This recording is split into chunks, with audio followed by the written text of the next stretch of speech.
Fique agora com Lições Fraternais com Daniel Segredo, mais um programa da Rádio e TV Fraternal. Olá, amigos e amigas da Rádio e TV Fraternal. Muito bem-vindos a mais um capítulo do Lições Fraternais. E hoje chegamos exatamente na metade do livro O Espírito da Verdade. Estamos hoje no capítulo 52, são 104 capítulos. Olha como já caminhamos, chegamos à metade. E o capítulo de hoje ele é um pouquinho extenso, ele vai contar a história muito interessante. Como todas as outras, essa também não é menos interessante, mas ela tem um diferencial que ela fala de uma pessoa muito especial no Espiritismo, e a gente vai ver agora. Chama-se Há um Século. Allan Kardec, o codificador da doutrina espírita, naquela triste manhã de abril de 1860, estava exausto, acabrunhado. Fazia frio. Muito embora a consolidação da Sociedade Espírita de Paris e a promissora venda de livros escasseava o dinheiro para a obra gigantesca que os espíritos superiores lhe haviam colocado nas mãos.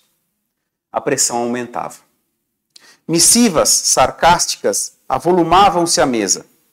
Quando mais desalentado se mostrava, chega a paciente esposa, Madame Rivail, a doce Gabi, a entregar-lhe certa encomenda cuidadosamente apresentada. O professor abriu o embrulho, encontrando uma carta singela, e leu. Senhor Kardec, respeitoso abraço. Com a minha gratidão, remeto-lhe o livro anexo, bem como a sua história, rogando-lhe, antes de tudo, prosseguir em suas tarefas de esclarecimento da humanidade, pois tenho fortes razões para isso.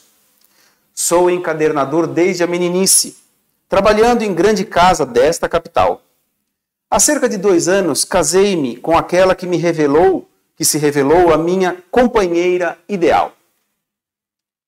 Nossa vida corria normalmente e tudo era alegria e esperança, quando, no início deste ano, de modo inesperado, minha Antoniette partiu desta vida, levada por sorrateira moléstia.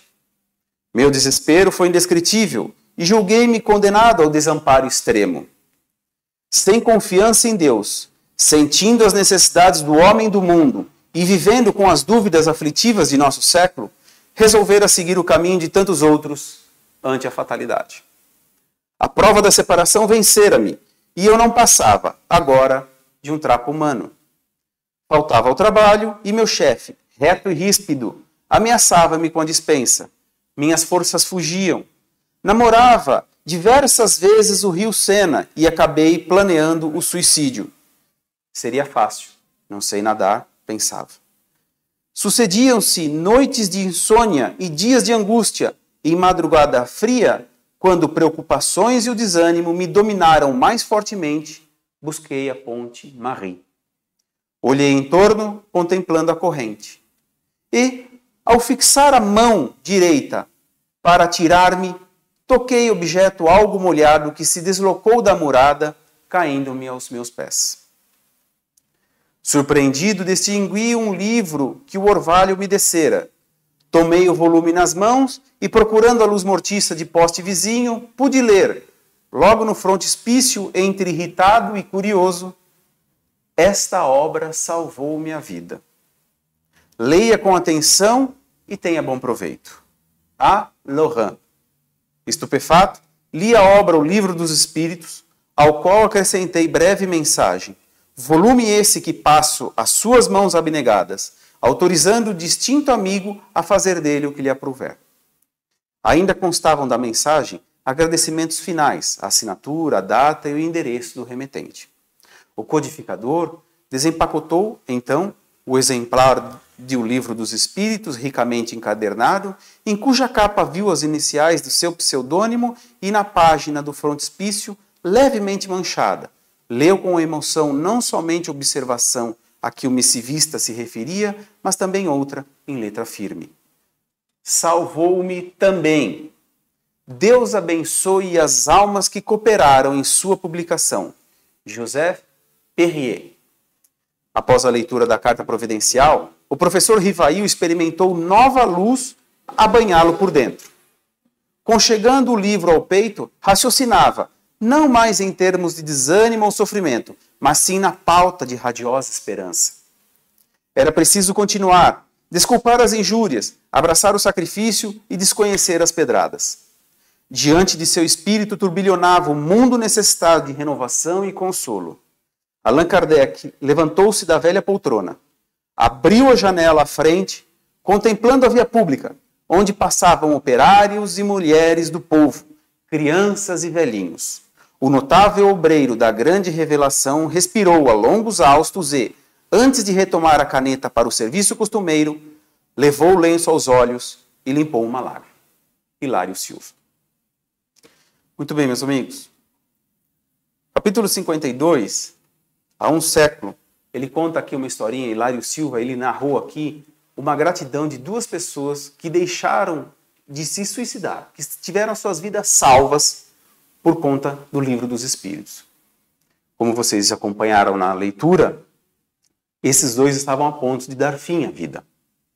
E o que os sustentou, e o que os manteve, e o que os resgatou dessa frequência negativa, dessa frequência do suicídio, foi o Livro dos Espíritos. E Allan Kardec, que a gente sabe que ele adotava esse pseudônimo, porque ele era um professor, um estudioso, um cientista da época, ele adotou essa postura de ter um pseudonome para assinar as obras espíritas, porque ele não queria misturar, vincular o lado do professor com o lado do investigador espírita que ele estava desmembrando naquele momento, sendo aventurado naquele momento, vamos dizer assim que é melhor. E qual era o nome dele? Hipólito Léon Denisard Rivail. Por isso ele fala no livro esse nome. O nome de Allan Kardec, Hipólito Léon Denisard Rivail. Esse é o nome dele. Esse é o nome do professor, que para as obras espíritas ele adotou Allan Kardec. E que isso pouco distingue, que por isso pouca diferença faz. O importante é como o texto disse, a obra que ele fez, isso sim é que vai valer a pena. Porque veja só, ele salvou duas vidas com essa obra, com essa grandiosa obra. Mas esse capítulo, esse capítulo 52, ele faz menção ao Evangelho no capítulo 25, item 2. O capítulo 25 é buscar e achareis. Ajuda-te a ti mesmo que o céu te ajudará. E como que começa a história desse capítulo 52? Como que estava o Allan Kardec, o professor Hipólito Léon Denisard Rivail? Estava extremamente amargurado, extremamente desanimado. Ele estava pelo fim já. Ele não aguentava mais. Por quê? Por mais que havia as impressões do livro, por mais que houvesse vendas, que desse algum retorno para que continuasse esse trabalho, a pressão era muito grande para ele fazer. Mas a pressão era inúmera, era de todos os lados. Aquilo começou naquela época a incomodar muita gente. Incomodou o catolicismo, essas obras de Allan Kardec, a tal ponto de muitos livros dele terem sido queimados. E outras cartas que ele recebia eram, como diz o texto, sarcásticas, debochando dele, falando para que ele parasse com aquilo, ameaçando muitas vezes para que ele não fizesse aquilo, para que ele deixasse aquilo de lado, que aquilo era um devaneio dele, era loucura dele, que aquilo não fazia o menor sentido. Mesmo ele tendo todo aquele esforço, aquele trabalho, ele estava sendo atacado ferozmente. Mas é aí que a gente vê que até o Allan Kardec, diante disso, diante da sua inteligência e da sua boa vontade em tentar entender e, graças a ele, desmembrar e montar a doutrina espírita, com o seu Pentateuco, com os livros, iniciando pelo Livro dos Espíritos, ele também, o que aconteceu? Desanimou. Como cada um de nós ainda acontece. Não é verdade? É muito comum, acontece conosco o desânimo. E aí vem o Evangelho dizer o quê? Ajuda-te que o céu te ajudará. Buscais e achareis. Ou seja, o que o Evangelho quer dizer? Que a gente tem que fazer a nossa parte mesmo. Que por mais difícil que seja, muitas das vezes a gente vai ser tentado de todas as formas. Vai ser tentado à preguiça, vai ser tentado à procrastinação, vai ser tentado ao desleixo. Mas os meus princípios? Mas é a minha força de vontade? E o trabalho que eu tenho a executar? O capítulo 25 fala exatamente isso, que todo esforço é muito bem-vindo, todo esforço é válido. E que esforço é esse? É o trabalho que em todas as obras espíritas a gente encontra. é o meu ânimo, a minha força de vontade de ir além. É a minha força de vontade de dizer, eu vou seguir nisso aqui, vou caminhar com isso aqui. E foi exatamente o que Allan Kardec fez. E ali, diante daquele livro que foi novamente encadernado, e com aqueles dizeres de gratidão para ele, aquilo o motivou novamente. Por milhares e milhares de cartas que se sobrepunham em sua mesa, o criticando, o vilipendiando, acabando com ele.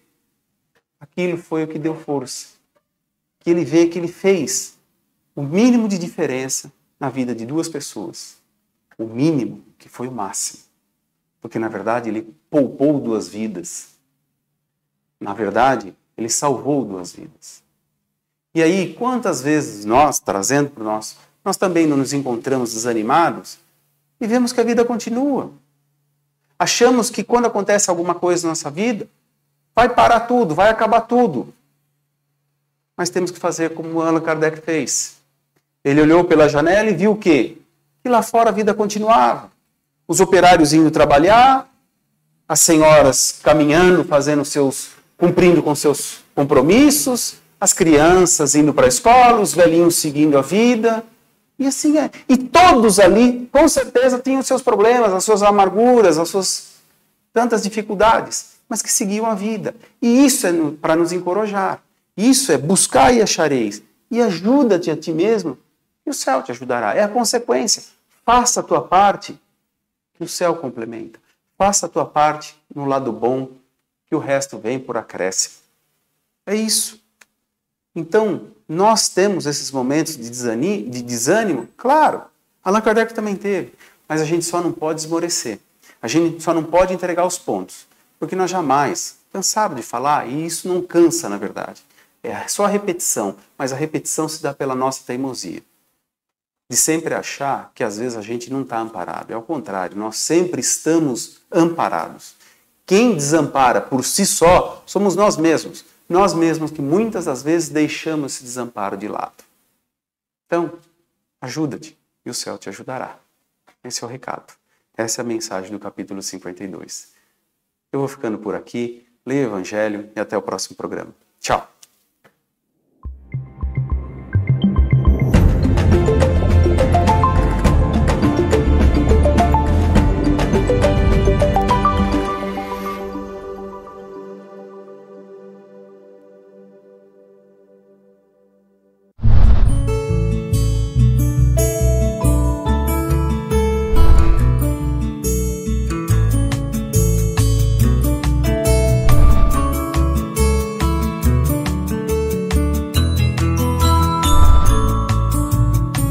Você assistiu Lições Fraternais com Daniel Segredo, mais um programa da Rádio e TV Fraternal, sempre em sintonia com você.